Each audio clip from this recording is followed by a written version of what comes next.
Whitewater. That's what the Dakota Indians called this river that runs through southeast Minnesota to the Mississippi. This river would turn milky white in the spring as high water eroded the light-colored clay soil along its banks. In 1851, a treaty opened up most of southern Minnesota, including the Whitewater River area, for European settlement. Waves of people came to farm the land and build towns. Accustomed to farming in their native countries, they cleared the prairies and forests so they could farm and graze the land. Runoff and erosion increased dramatically by 1900, leading to severe flooding in the valleys. The flooding worsened through the 1920s and 30s until people abandoned their farms and towns. In the 1940s, conservation began in earnest. Local landowners worked with government agencies to stop the runoff and erosion. Those conservation efforts continue today. Flooding can still be a problem. Heavy rains in 2007 led to a devastating flood that even reshaped the river. As identified by water monitoring, sediment is still a top pollutant in the watershed. High sediment loads or high amounts of soil that's being eroded into the streams causes two problems. First of all, soil loss on the landscape degrades the soil quality, and so the crops that are growing in those fields would need extra nutrients to be able to grow properly. And second of all, soil that is lost will eventually end up in the streams, and this will degrade fish habitat by clouding up or making it more difficult for the fish to live there. And also the water temperature increases because the water is darker. And so the higher temperatures make it more difficult for the trout to live in the area. Well, the Whitewater has steep slopes, and just by nature of the topography in the landscape, erosion is a continual problem. So we have the steep slopes, and also recently our precipitation patterns have been changing.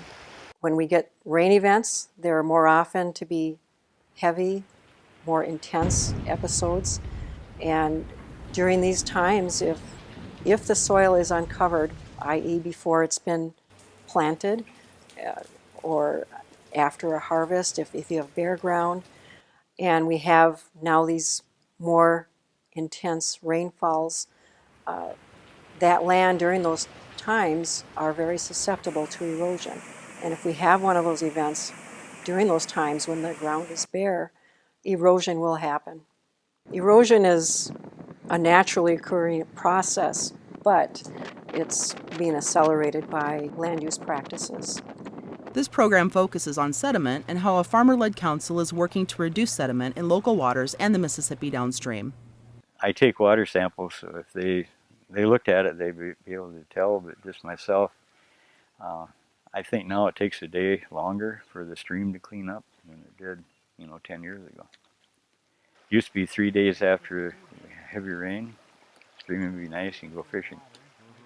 I mean, it's clear, you'd be able to see 3 feet. And now it takes 4 or 5 days. When we go out in our fields and if we see dirt washed away, that goes against our DNA because we've got fertilizer in there, we've got seed in there. We want that ground to stay put. So like on our farm, we've done terraces.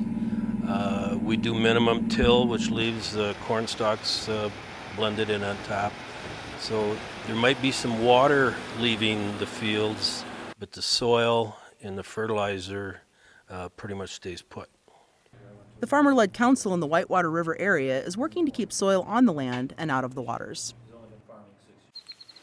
About 30 years ago, I put in terraces because I met with the soil conservation and they said, well, I'm going to pretty much have row crops. I won't be like my neighbor who can have strip cropping. And I saw strip cropping really works good because that little strip will really stop the soil from moving down. And so I went to terraces, but I went to a terrace that would actually hold the water back. So during the hard rain like we had 2 weeks ago, I had water right up the top of the terrace. And then that drains in 24 hours, so that cuts down the amount of water in the stream. And normally the whitewater will only come up for a day. It'll come up just a few hours really where it's high, and then it'll go right back down. Very sharp curve. I used to have one parcel of ground that if we'd get a 2-3 inch rain, I'd have a gully across the field, maybe a foot deep. That soil was gone and that was not coming back.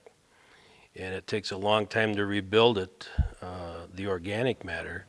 So we put in terraces, and now that does not happen anymore.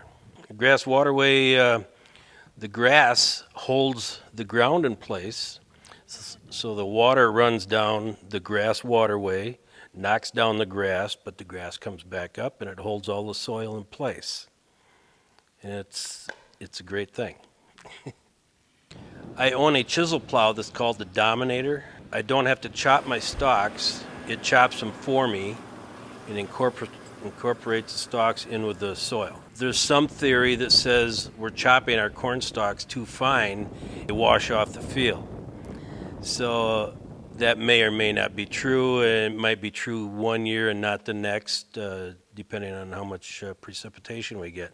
This takes the corn stalk and mixes it into the soil so it's not going anywhere.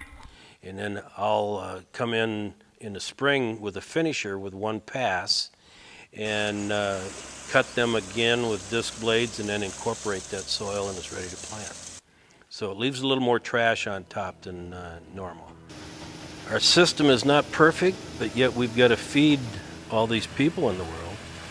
And we do the best we can with what we've got because we don't want people going hungry.